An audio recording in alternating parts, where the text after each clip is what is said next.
In front of you is a 2013 F30 BMW 335i X-Drive with 60,000 miles. Now this is a 6th generation BMW 3 Series, which was introduced in 2013, ran until 2018. This BMW 335i in specific is equipped with a 3-liter 6-cylinder engine which produces 300 horsepower. Now, previously, if you remember, I reviewed a E93 BMW 3 Series a couple of years ago, and in this video I'll be taking you around the F30 3 Series and seeing the differences between the two vehicles, taking it for a drive, and leaving you with a takeaway point at the end of the video. Stay tuned.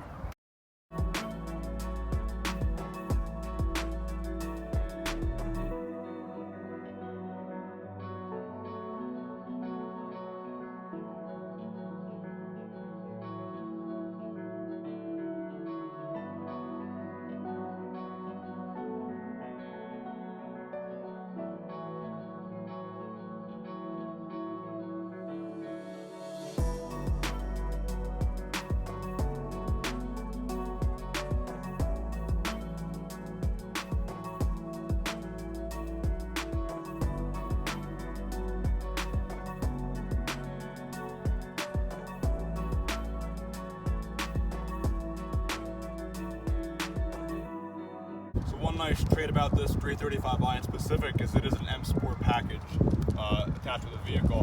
One thing you get with the M Sport package in this Generation 3 Series is these larger M Sport rims.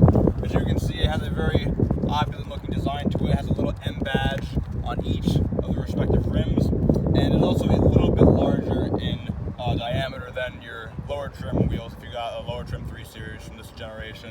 But yeah, just kind of a nice little additive with the M Sport package of this vehicle, kind of giving it a nice and sporty look. Moving to the front of the exterior of the 335i, I just want to point out, I really like the front design of this vehicle. It has a more simplistic and classic BMW kidney grills, the iconic BMW kidney grills at the front of the vehicle. Kind of a smaller and more proportionate size opposed to the modern, very large kidney grills that you get on the 2022 3 Series. But just a very nice and simple design, really elegant about this 335i. So one other detail besides the wheels on the that you get with the M Sport package of the 335i is you do have a different rear bumper than your lower trims, as well as a front bumper, which I will get to momentarily. I just said, similar to the rear bumper, you do have an exclusive front bumper with the M Sport package of this 3 Series, giving it more of a sporty and kind of chiseled look to the front end opposed to your lower trim 3 Series. And underneath the hood of this vehicle, you have BMW's 3-liter inline 6-cylinder engine, which produces 300 horsepower. This vehicle emits a healthy amount of power when you're behind the wheel of this thing, providing for a pleasant driving experience. Anyways, I'll just glance over the engine in case any of you guys want to take a look. And so here's BMW's 3-liter inline 6-cylinder engine. So assessing the trunk space of the 2013 335i, you do have a pretty large trunk for a mid-size sedan, as you can see. You could also fold down the rear seats if necessary. But overall, you have two nice little side compartments on either side of the trunk. So if you're going to haul some suitcases or large items in the back of your trunk in the 3 Series, you have plenty of room to do so. So one nice little additive that you get with the Sport package in the 3 Series is you can get the sport seats. As you can see, you have your really nice, comfortable leather seating in your 335i. But one nice little addition with the Sport package, you do get the extra leg extension if you want it.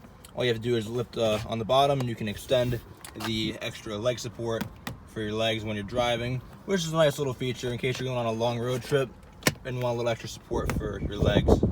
So moving to the interior of the 2013 335i, as you can see, you have all your basic gauges up front: fuel, speedometer, tachometer, and your temperature gauges. Pretty simple stuff. Moving back a little bit, you have your very high-end leather-wrapped steering wheel with the little M badging to remind you that you have the M Sport package of the 335i. Have paddle shifters in case you want to have a little more fun while you're behind the wheel of this vehicle. Just one other little feature in your 3 Series, as you can see, if you look in the gauge cluster right here, you can see it's currently the date. But if you use this little button on the back of the turn signal knob, every time you hit the button, you will see it changes the display. So you can have a blank screen, you can have your miles to empty, your average MPG, you can track the MPG for each trip, your total average MPG, and then back to the date. So you have a couple different features you can display by hitting this little knob at the end of the turn signal. One other cool little touch, it's kind of hard to see on camera, but if you look, if I zoom in, you will see a heads-up display, which is a nice little bonus. A lot of cars didn't really have a heads-up display besides some higher-end luxury cars in the early 2010s, so it's kind of a nice little feature you get in your 335i. One other little touch that I find kind of humorous, you do have two different ways you can change the volume in your 335i. If you want to go straight from the steering wheel, you have your plus and your minus to raise or lower the volume, or if you don't like using the steering wheel buttons, if you reach a few inches over to your right, you can use this little dial here to change the volume as well, in case you don't like the buttons on the steering wheel. So moving to the center stack of the 335i, as you can see here, you do have a nice little screen right here with navigation. I will come back to that momentarily. Just to work your way down the center stack, you have your AC, hazards, door locks, different level of cooling. One thing that's kind of nice, if you go over the presets, kind of just glide your finger over them, you will see, I zoom in, as I glide my finger over the presets, it will hover over the different ones that you have already set. While you can glide your finger to highlight them, you still do have to actually physically press on them to access the presets. As you can see here, you have all your AC controls, different levels of heated seats, defrosters, temperature changing, fan airflow locations, fan speeds, all your basic heated seats and AC controls. You do also have a CD player as well if you want to get your CD collection, jam out to your favorite artist in your 335i. Back there you have a little cup holder, kind of a deep cup holder, wide for your passengers. You have your basic 2010s BMW gear shifter. What you have right here, you have your traction control button right here. You have your sport mode, eco, pro, and your parking sensors. Being that this is the M Sport package 335i, you do have sport, and if you hit it again, you do have sport plus as well, which is only available on the M Sport package 3 series from this generation. Moving along though, one thing I kind of like is if you look at the center stack, it just has a slight tint towards the driver. It's a kind of simple detail, but I've always enjoyed, I always appreciate when a vehicle does. It kind of gives it a more driver-focused feel when you're behind the wheel of a vehicle, in my opinion. You have your Idrive navigation buttons right here to work your way through the Idrive system, which I will come to in a minute. Manual e-brake. And moving to the center console, you have your nice padded leather console. All you do is you lift up on the console. It is kind of shallow. The console's not very deep, so you can't fit a ton of things in here. But you do have an aux input and a USB to charge your phone. And I believe on the right side of the center console, this is a phone holder. Right now, my phone wouldn't fit in it because this car came out when iPhones and Androids weren't ginormous. So you could probably fit an iPhone 4 in here pretty comfortably, but maybe one of the more modern ones have a little bit tougher luck doing so. So making our way back to the Idrive system, as you can see, all you do is you gotta kind of scroll through and click, kind of like a mouse on a computer, honestly. But as you can see, as I scroll through the settings, you have a good amount of different options you can choose from in your 335i. If we go into the vehicle info, just as an example, you'll be able to see various different vehicle settings. You have an owner's manual in case you want to check different things in your vehicle. Just to kind of give you a bit of a sense of the speed of the Idrive system. A lot of people complain about the Idrive online. A lot of reviews that I've seen of early 2010s BMWs say the Idrive is slow. I mean, me personally, I think it's a pretty good system overall. It's simplistic to use, a lot of good features you have offered, but, matter of preference, I suppose. One other nice little feature, if you go into the parking sensors by pressing this button, you have a wide array of parking configurations with different angles to assist with backing up and navigating about the vehicle. You have your backup camera with all the various lines, and just different camera settings overall regarding parking and heads-up displays in your 335i. Pretty intuitive features in this vehicle. So one nice little touch as well that you get in this vehicle, you do have the added sound system, the Harman Kardon sound system. Traditional 3 Series will have the lower speaker on each door, but with the additional sound system package, you do have a little additional speaker on the front and passenger side doors with the Harman Kardon sound system, just to amplify the music quality a little better in your 3 Series. So moving to the rear seats of the 335i, pretty basic back seat. You do have a little kind of net storage pouches on the back of each of the front seats. Kind of a nice little touch. One thing that I do really like that you don't see in a lot of kind of entry-level sedans, even for luxury companies, you do have 3 levels of heated seats for your rear seat passengers on each side. And as I said, the 3 Series is more of an entry-level sedan in BMW's lineup. This was not a common feature in a lot of luxury vehicles or any vehicle back in the early 2010s. So this is a really nice little bonus you have for your rear seat passengers to give them 3 levels of heated seats. Kind of a cool touch. So besides the 3 levels of heated seats for each passenger, same very comfortable leather seats that you get in the front. You also do have the dual speakers for the this vehicle does have the speaker package, so each door does have the dual speakers for the boosted audio system in the back of the 335i. And as a mid-size sedan, you do have a good amount of legroom. I'm about 5'10", stretch my legs out. I have a very good amount of legroom between my legs and the front seat. So an overall pretty comfortable ride if you're just going to be driven around in the back of the 335i. Alrighty, so getting behind the wheel of the 2013 BMW 335i. I mean, it's been a while since I've driven a Beamer, but you're very quickly reminded of like why people buy these things.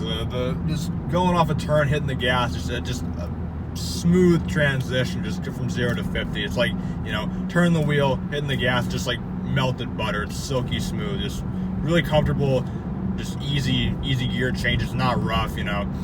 I've driven a bunch of different vehicles. I've driven many Toyotas, Hondas, Fords, you name it.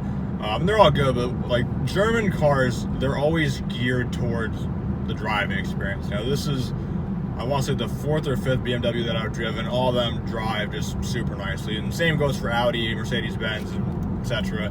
But it is pristine, really smooth handling. Just beyond that, also, just going down the highway, coasting, very comfortable seats. You kind of, BMW gives you like the nice opulent leather seats.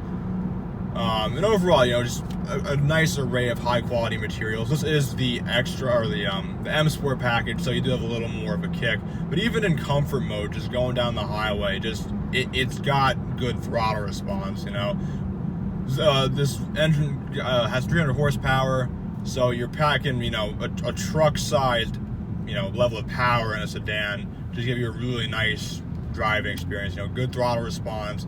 And it just really makes you feel in control when you're behind the wheel of a sedan like this. So making a turn right there again, silky smooth turning radius. It's not a huge sedan, it's not a 7 Series, but it's larger than like, a crossover, or not a crossover, a coupe or a little compact car. So, but yeah, easy to maneuver. If you want to take this thing into a city, it's very easy to do so. Yeah, just going down the road, just very comfortable. I've driven, like I said, one thing I want to point out too, but the difference between this and the E93 335i convertible that I've previously reviewed, the one big differential that I want to point out is maybe it's just a vehicle in specific, but the turning radius is very smooth to loose. It's not, you don't gotta to wrangle with it to turn the vehicle. It's the one thing I remembered in specific about the E93 is the turning radius. Like, I don't know if it was just the car itself or just every E93 335i, but it was a little tighter, a little heavier steering to maneuver the vehicle overall. And that's a big difference. This is literally just extremely smooth, just going down the road and just driving this thing from down the back roads. Alright, so putting the 335i in sport mode, one thing that I've mentioned before, not just in Beamer, or one thing that I mentioned before is when I reviewed the 5 Series a couple of years back, a lot of cars have sport mode, but you don't feel much of a difference. You put like different like lower end cars in sport mode, you can't tell a difference between that and the normal mode. When you do that in the 2 Beamers that I've put in sport mode before, there is a very noticeable difference between the two. The first thing you notice instantly is like the steering gets a little tighter, a little more like precise steering. Gives it more of like a grippy feel. It gives it a more sport steering. Even better throttle response too. I mentioned before just a little tap on the gas, you're up to speed really quickly. But when you're put in sport mode, you got that even quicker. It really does give you an aggressive feeling when you're behind the wheel of this thing. I think it's too, one thing, a little bonus additive that you kind of catch on to. This car does have a really nice exhaust note too. Just kicking it, just hitting the gas. It's got just a nice kind of grunt. So now on the main road, giving a little gas, you really does just give you like a really nice, just aggressive feel. I literally just tap the gas and I'm already at over 50, like that. Really great throttle response when you're in sport mode.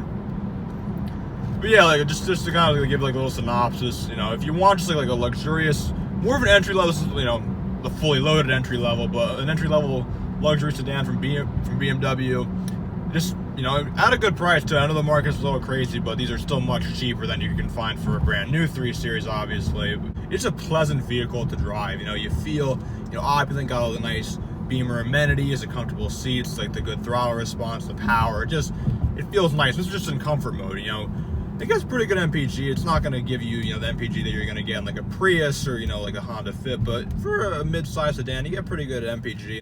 But yeah, if you just want like a nice little entry-level luxury sedan, the F30 Series is a great choice for it. It is now time for the interview section, where I answer 5 generic questions one would ask when going to purchase a vehicle. Before I begin, I want to extend a thank you to my friend Omer for lending me his 335i for the production of this video. Omer has a car page on Instagram where he features his fleet, and I will leave you his page in the description below if you want to check it out. Anyways, on with the interview section. Question number 1 of the interview section is, what is my favorite feature about the 335i? That would have to be the driving experience. As I said before, this 3 Series drove extremely well, as I could literally compare the smoothness and light steering to the 2020 Lincoln Navigator. The throttle response is absolutely no lag whatsoever, and whether you're commuting or just taking a drive, it really is an enjoyable vehicle. Question number 2 of the interview section is, what is my least favorite feature about the 2013 335i? That would have to be the build quality of some features in the vehicle.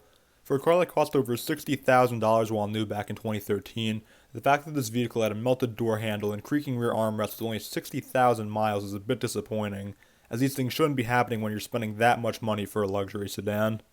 Question number 3 of the interview section is, what is the weirdest or most unique feature about the 2013 335i? That would be the incredibly shallow center console. I'm not sure why the console is so shallow, as it doesn't serve much of a purpose in terms of storage, but nonetheless, that's the weirdest feature about the 335i. Question number 4 of the interview section is, how good of a value is the 2013 335i? And you can look at this from 2 perspectives. Despite today's crazy used car market, you can find a 2013 335i with lower mileage in the low to mid $20,000 range, which is a pretty solid deal. If you were to buy this car new back in 2013, the value of the vehicle is about 1/3 of the initial price with lower mileage, so you're getting a poor return on investment. For low 20,000s, you're getting a nice vehicle that drives well, but you should hope that the prior owner maintained it well, or those repairs will start to add up. So I would say the 335i has an okay value. Question number 5 of the interview section is, would I ever want or own the 2013 BMW 335i? And the answer is no. While this is a nice car, I myself wouldn't want to own one, but if you're a Beamer fan or enjoy luxury sedans, then this could be a great vehicle for you.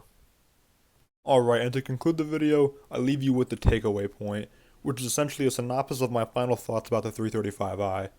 First off, maintenance and reliability aside, as I've said numerous times, this vehicle drives great. Truthfully, the acceleration and gear changes are incredibly smooth, it's easy to maneuver, it doesn't have much body roll, and it's a comfortable ride. It is a great car to commute or daily drive in terms of a pleasant driving experience. With that being said though, there are some drawbacks. While the seats, sound system, and technology are nice, there are some things to be desired. Some cheap build materials, including a melting door handle for a car that cost over 60 grand while new, is a disappointment. Unfortunately, these don't have the greatest reputation for reliability either. I often tell my car friends that if I were to ever buy a German car, I would lease it, so I could enjoy the incredible driving experience under warranty and dump it before the repairs get too expensive. However, if you can find one of these in pristine condition that was well maintained, you might have a great asset on your hands at a low cost. Beyond this, I've never personally owned a German vehicle, so some people might have better maintenance luck than the car world's expectations. Thank you so much for watching my review of the 2013 BMW 335i. Feel free to check out any of my other reviews in the catalog displayed before you, and as always, thank you for watching.